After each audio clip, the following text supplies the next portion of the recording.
നല്ലോലക്കുടയിൽ ഞാൻ കൂട്ടുനിൽക്കാം. വേളി പെണ്ണായി നീ വരുമ്പോൾ നല്ലോലക്കുടയിൽ ഞാൻ കൂട്ടുനിൽക്കാം.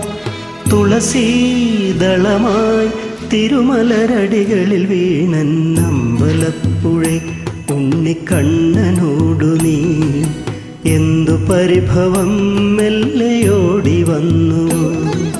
കൽവിളക്കുകൾ പാതി മിന്നി നിൽക്കവേ എന്തു നൽകുവാൻ എന്നെ കാത്തുനിന്നു നീ.